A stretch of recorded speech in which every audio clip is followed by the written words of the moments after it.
Hey, good morning, Houston fans. Well, good afternoon. I I did record this earlier during the day, but I had trouble shooting it. So I'm here to talk about James Harden, the stating the obvious. I'm here about talking about sports, everything, Houston, and sports in general. So I'm here to say I woke up this morning hearing that James Harden had an altercation.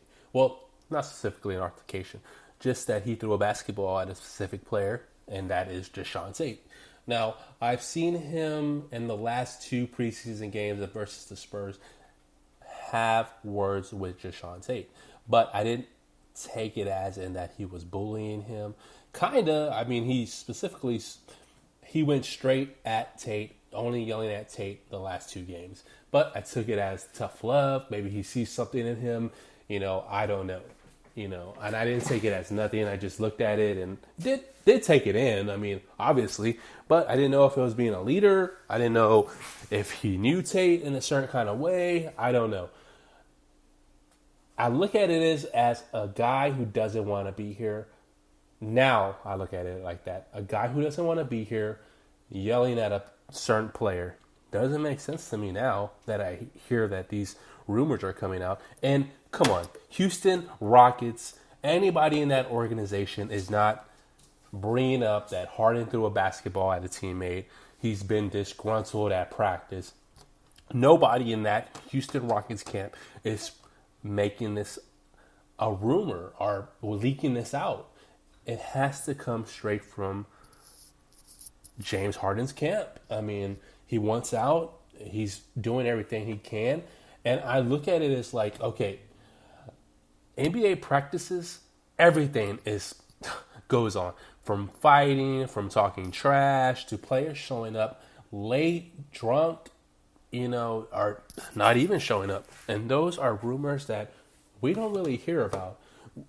We look at them maybe like, say, a Ron Artest.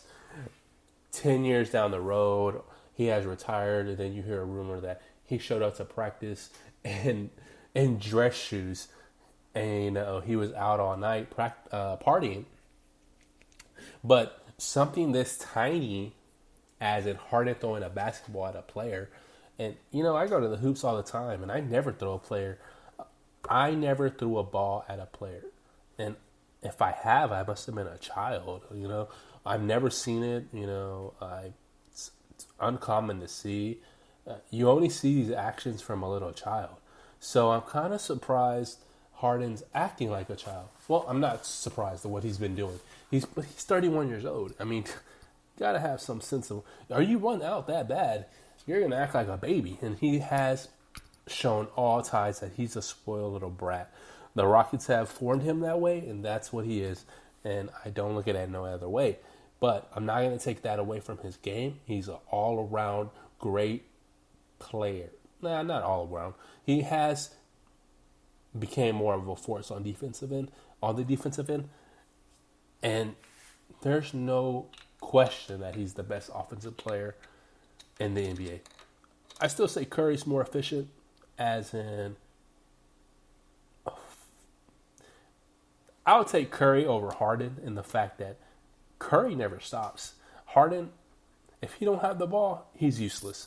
And that's the sad thing about it. He's 1-2 to Russ. Russ can't do a lot of things that Harden can do, and Harden can't do a lot of things that Russ can do. And you would think that would fit perfectly in a weird universe. You will picture them two on the same team, because they have been on the same team. I wouldn't say a weird universe, because they have been on the same team, and they made it to the NBA Finals. And I did look at some of those NBA Finals from 2012 when Oklahoma City played Miami Heat with LeBron, and I look at it and I say, wow, how bad was the coaching for Oklahoma City? How bad Russ was allowed to just do whatever he wanted.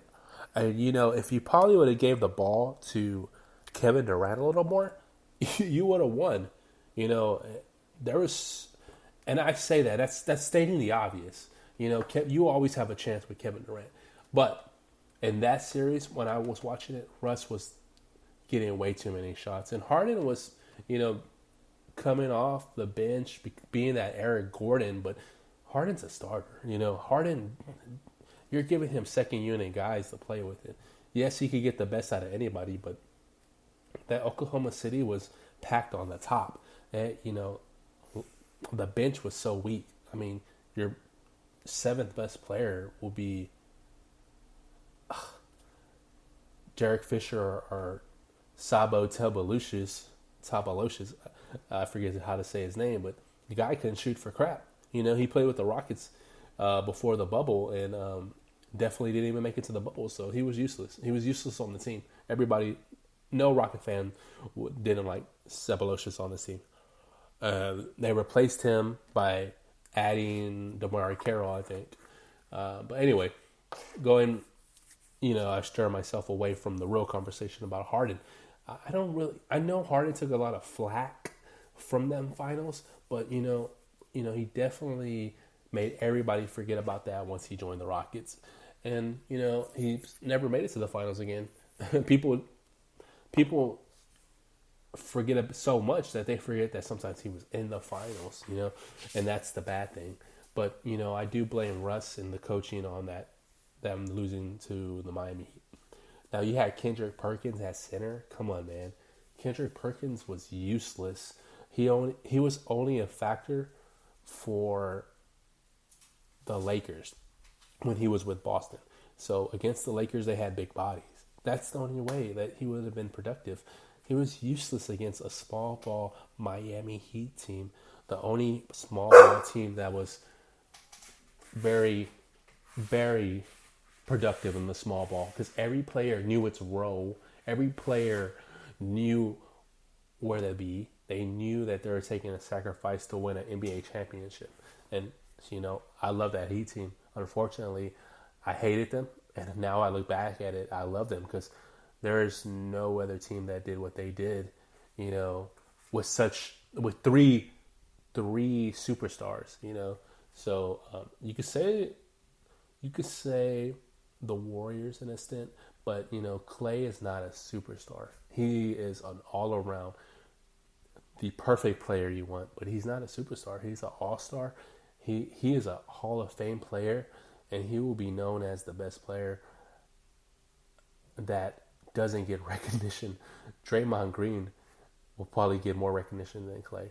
So, when DeMarcus Cousins was on that team, I was like, oh my God, here we go. But they still lost. So I guess sometimes, not all good things in the best way. But anyways, DeMarcus Cousins is on the Rockets. And he's one of the players that has a big question mark. I've seen him this preseason. He looks solid. I'm speaking about the players that are going to be on this team short term. DeMarcus Cousins, John Wall, especially if we trade for Ben Simmons, you would definitely not see John Wall on this team. Now, if you trade Harden, this morning I did hear on Sports Radio 610, a station that does not speak about, like I said, they do not speak about Rockets basketball at all. They're specifically Texans. They will only talk about Rockets basketball if it's drama, if it's if it's just juicy news. And they did one of the broadcasters on the radio station said that his son texted him that a person that he follows from Philadelphia who has ties with Daryl Morey. He's just saying that he heard throughout the Philadelphia 76ers rumors, insider, you want to say, that the Rockets are in strong negotiations with the Sixers. The only thing that's holding this process up is that you can't trade rookies till January 1st. And that is holding this up right now. And, obviously you see the fact that Harden's disgruntled. Can you keep Harden under control till January 1st?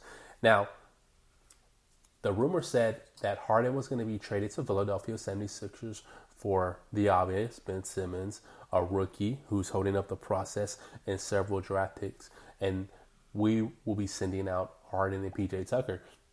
Like I said, can you hold Harden up straight till January 1st? Now, if you can't, you sit him till then. I mean, if he's throwing basketballs at players, it's not the end of the world. It's definitely not. You're still going to put him out there to perform and, dominate. Because Harden's going to do him. He's gonna keep his name on the court, even if it's stained off the court. Between those lines, you're gonna get Harden 100. That's just the truth. He's not gonna sabotage his game. He's not gonna sabotage other people, other players. Now, once he gets off that court, maybe in practice, maybe in blah blah blah, I don't know. I can't speak for the man. I've only read things and I've only read body language. He is who he is, and he's always going to be like that. He has, for being the face of Houston Rockets and sometimes the face of Houston at times, he's been very quiet and low key. Doesn't say much. He's not on LeBron James. And when he does say something, he kind of says he's the best player in the world, kind of in a sense, knocking other people down. And it's weird because this man doesn't speak. And when he does take shots at people because he has to defend himself. He's the most ridiculed basketball player in the NBA. I can't really think of another one. I mean, and for good reason. He could back it up though, and it's just the truth. He could back it up. What holds him back though is the fact that he can't get to that next level of a champion. If he's a champion, I don't really think you hear anybody really talking crap. The next person on the list would be Giannis Antetokounmpo. You know what I mean? He will be the next person that will be ridiculed for not being a champion, for being overhyped, he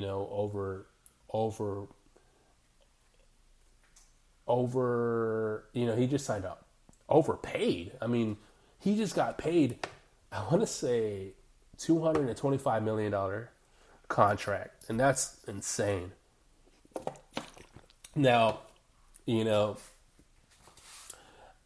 with Ben and Wall on the same team, like I said, Wall wouldn't be a long-term factor, but you have to increase the value of him. Once you increase the value of Wall, you can trade him.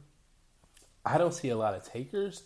I don't know how that will work. I mean, you could probably say Miami. If he plays like a superstar, I mean, this guy is going to have to ball out.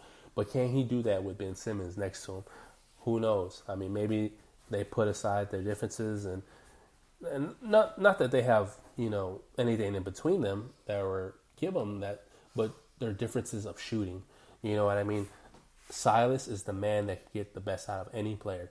And Silas will have to figure out when to play Ben Simmons and John Wall together, who to put on the court next to them, because they're going to both need shooters. They're both pass-first players, but you know what? Wall is more of a factor than Russ was. I mean, I look at Russ and I say, if he is not shooting jumpers, if he's not getting to the rim, and he's turning over the ball, he's useless. He's useless. I mean, you've seen him in the bubble. Now, a lot of people say that he was injured. Don't be out there. If you're injured, don't hurt your value. And now I heard that he was mad at the Rockets for putting him out there. He didn't really go into specifics. He just said the whole organization didn't handle the virus and the players well enough to, get him to that safety. He wanted out right away because he just didn't trust the organization. And I don't blame him. I don't blame him. He could have came back with this whole new team. But with Harden and Russ and P.J. Tucker, I don't know if P.J. Tucker wants to stay here longer or wants out. Who knows? But all I can say is I hope for the best. And you really can't negotiate with teams that are, have a lot of young assets, and now you might want to get something long-term, like a Michael Porter. Yes, I would love that. But Rockets need to win now because they don't have picks. They traded them away all the way. They traded 4 picks unprotected to the Oklahoma City Thunder. But, we can only wish well. I say this, though. All my Rockets fans, the season starts tomorrow. I can't wait to see the whole team and Harden. So, talk to y'all later, guys.